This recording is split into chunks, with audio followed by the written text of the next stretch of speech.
hot take. I think Taylor Swift's country era was 10 times better than her pop era. I think peanut butter and jelly sandwiches are not that good. My hot take is that I sleep with socks on.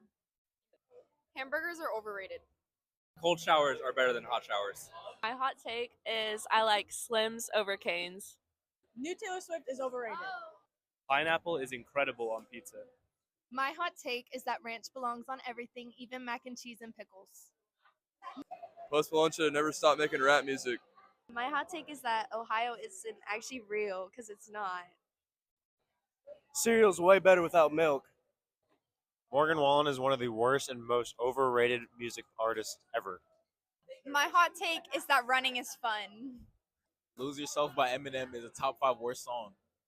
Okay, my hot take is that pickles are bad. The moon landing never happened.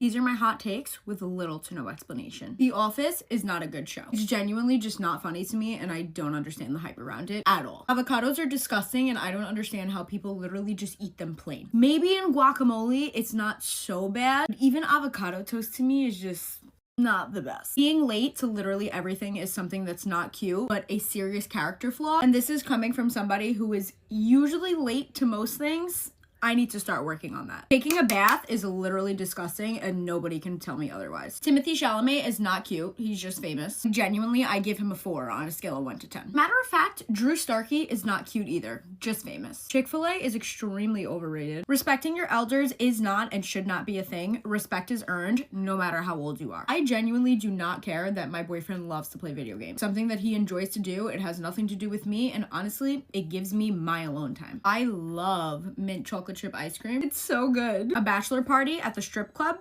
Cheating. And don't even get me started with that whole last day of freedom thing.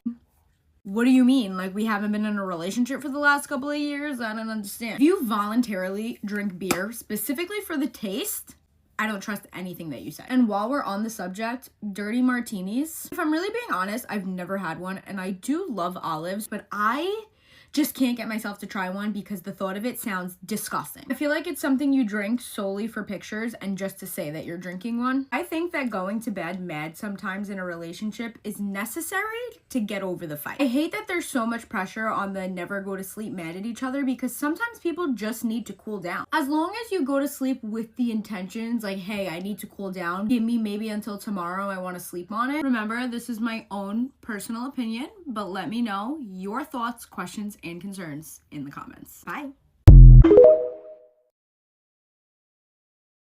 These are my hot takes with little to no explanation. I will not be squatting on a public toilet. I literally do not care. What is the worst that is gonna happen if germs touch the back of your leg? Granted, I do always wipe down the seat and put toilet paper down before I sit, but like squatting is just so much work. Maybe if we all just didn't squat, toilets would be clean. Pizza literally anywhere outside of New York is just not good. 99% of the time, people look better with their natural hair color. I am obsessed with lip filler lips. Seltzer and sparkling water, disgusting. I would much rather go out and do things by myself than like with my man or a group of friends, especially going out to eat by myself. I underestimated how this concealer would look like on my tan skin. Cooking is a very common sense task, and anybody who says that they don't know how to cook are literally just lazy because what do you mean you don't know how to cook? The recipe is literally right in front of you. I do not believe in honeymoon phases in a relationship. Me and my boyfriend have literally been together 5 years. We still act the same exact way we did when we first started dating. There is no such thing as blush blindness. I love me some blush. I said this in my last one and I'm saying it again. Drew Starkey is not freaking cute. He is literally just famous. It is okay for you and your partner to want to do things separately. As a matter of fact, it's actually not normal to need to do every little thing together. Tanning beds should be illegal. Lastly, this is coming from a mega believer. The world hates Hailey Bieber because they are jealous of her. She is a beautiful, successful woman married to literally everybody's dream guy, and y'all just can't handle that. Now remember, these are my own personal thoughts and opinions, but let me know your questions, comments, and concerns down below. Bye.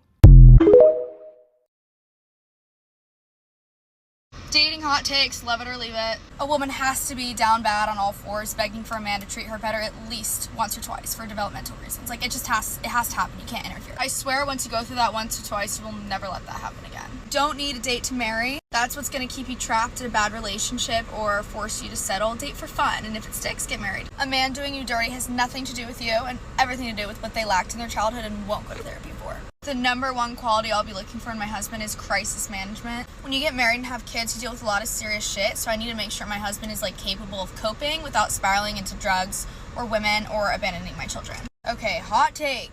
It's a red flag if a guy doesn't have any female friendships. Because to me, that means you don't know how to look at women platonically, so any interaction you have with women is sexual, which means you don't respect women. We need to be casually dating more. My father, of all people, literally pounds into my head, you need to practice dating because A, you need to learn how to be in a relationship, and B, you need to learn what you do and don't want in a husband.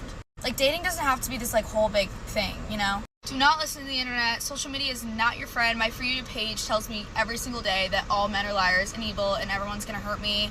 But I know that's not true. There are good men out there. I know someone with my heart exists because I exist. Thanks, bye. Mwah.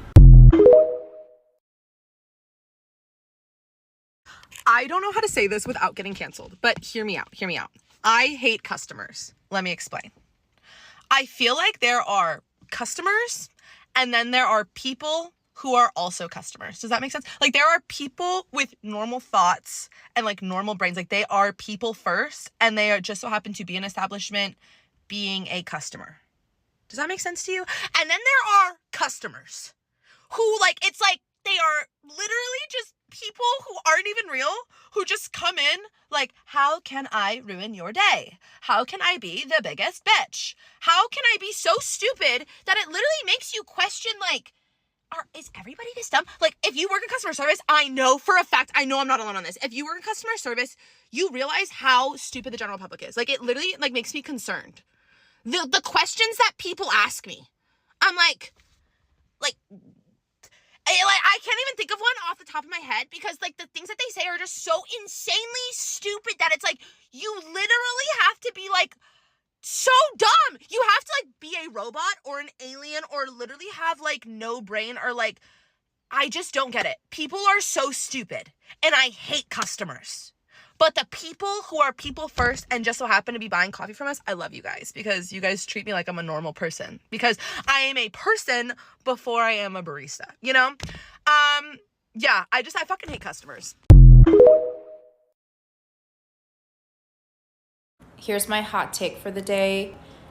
I don't think it's normal for people to glow down in relationships. Everybody's you're just getting comfortable and it's okay. No, it's not. I will never date somebody that makes me ugly in a relationship. Do you hear me? I will never date somebody again that turns me ugly while I am with them. And you want to know why? I would never do that to you. Because I will teach you how to exfoliate retinol and repeat. The importance of wearing SPF at least 30.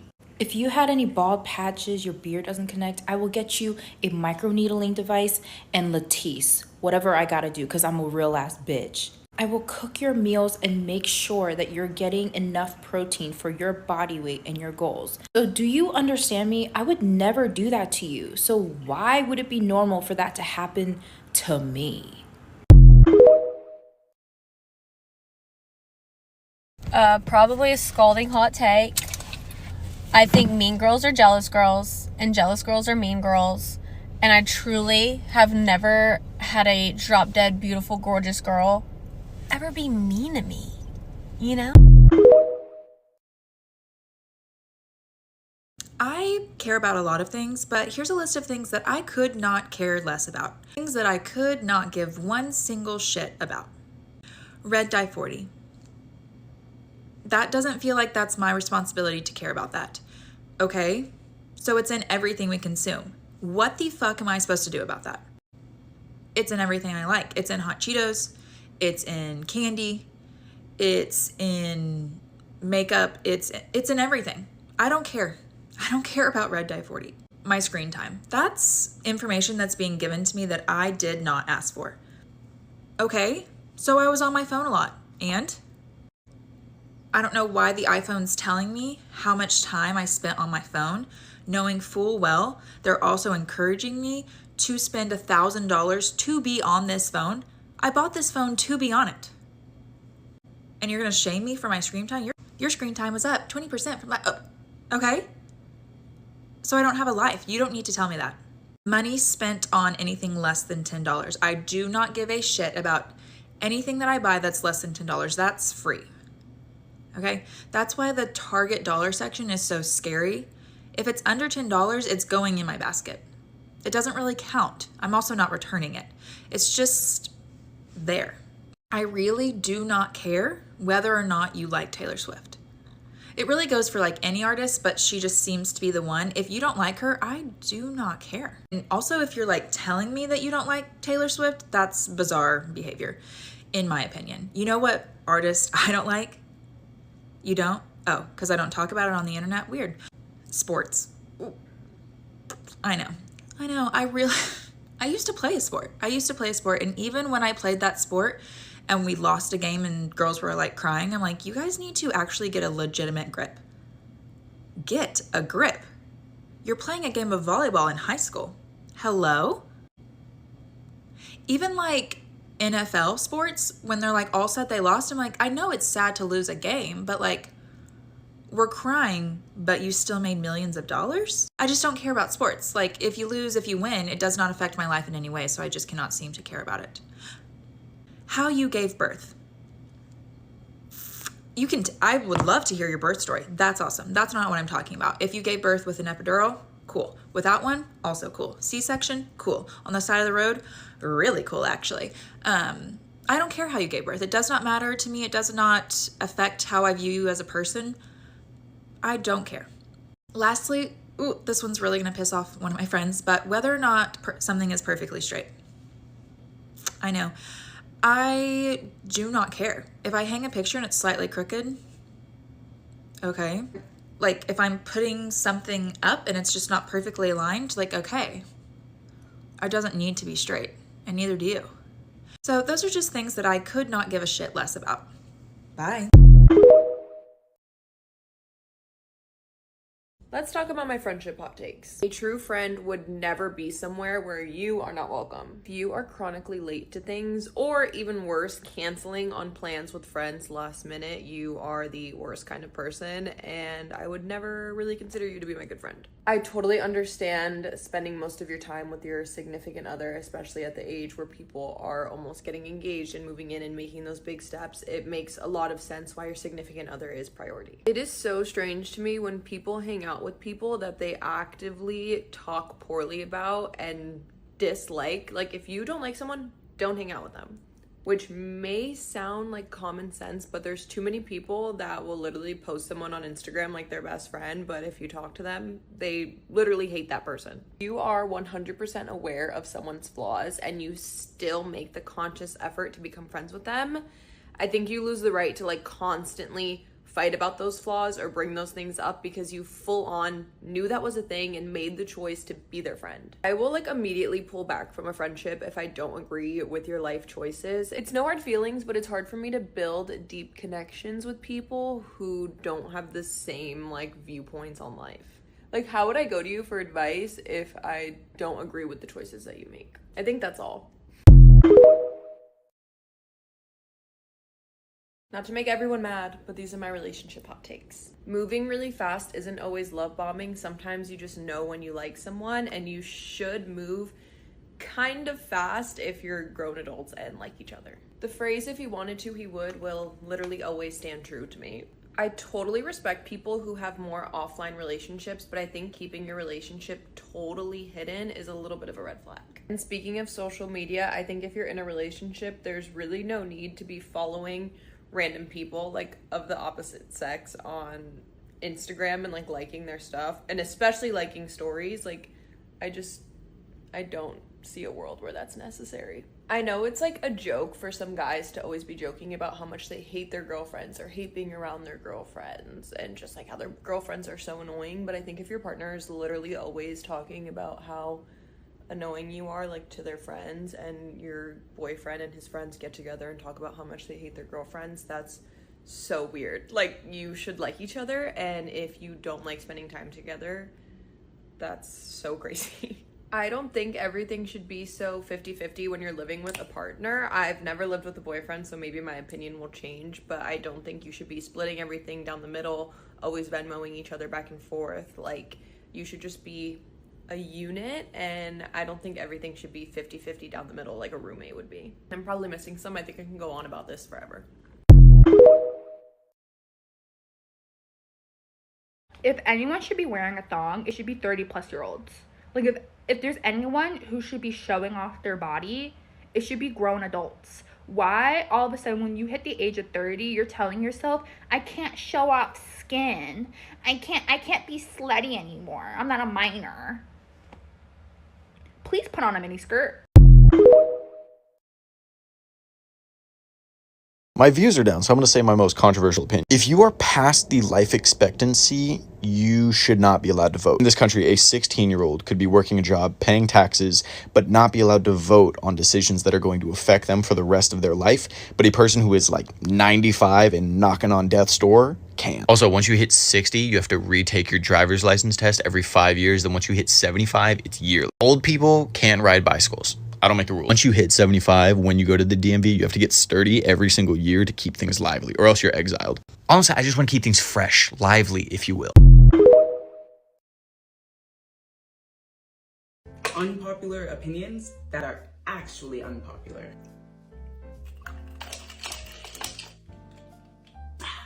The first one is expecting minimum wage workers to kiss your ass is very weird. This one might cause a little bit of a stir, but hear me out. I'm so tired of boomers, especially like older people, talking about how no one wants to work anymore and all these people are so rude these days and customer service and they have a bad attitude. And listen, I'm not trying to excuse bad behavior. I believe everybody should be treated with respect. But with the way things are going in the economy and in terms of capitalism and employees being exploited, etc., it makes a little bit of sense for somebody making a minimum wage to not want to be happy and bright and cheery all day for their 8-hour shift to every single customer. Like, yes, I get it, you are hired to do a job, etc. But I'm talking about grown adults that will throw a tantrum and ask to speak to a manager just because the 17-year-old cashier at McDonald's didn't smile at them.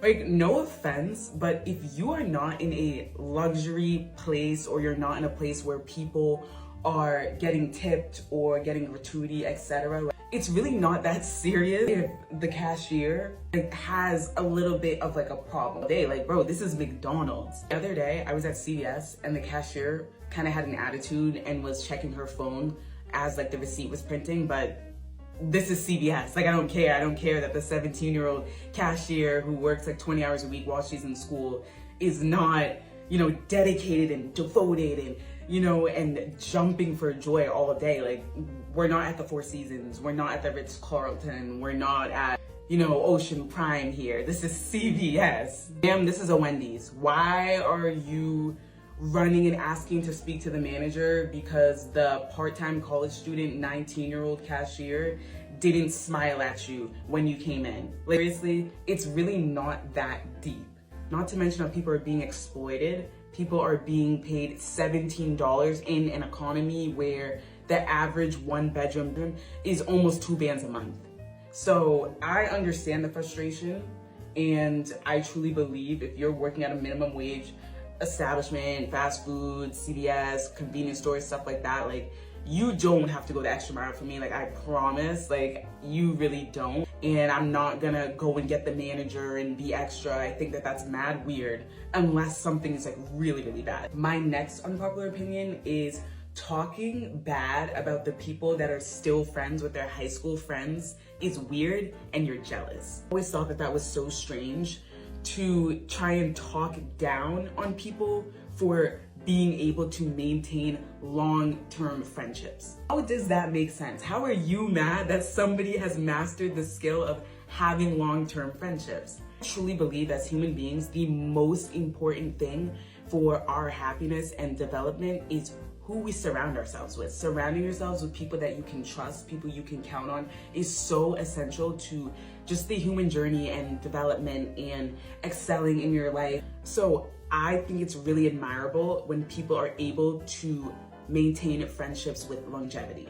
Me personally, I don't really talk to anyone from my high school with the exceptions of like a very, very select few. But I do see a lot of the big friendship groups that were super, super close in high school that are still hanging out to this day. And right now I'm a little over a year post-grad and I love it. I'm so happy for them. Like, you really found your crew for life. Like, that is such a flex. It's so beautiful to be able to maintain a connection with someone who has seen you through so many stages of life and they're still by your side.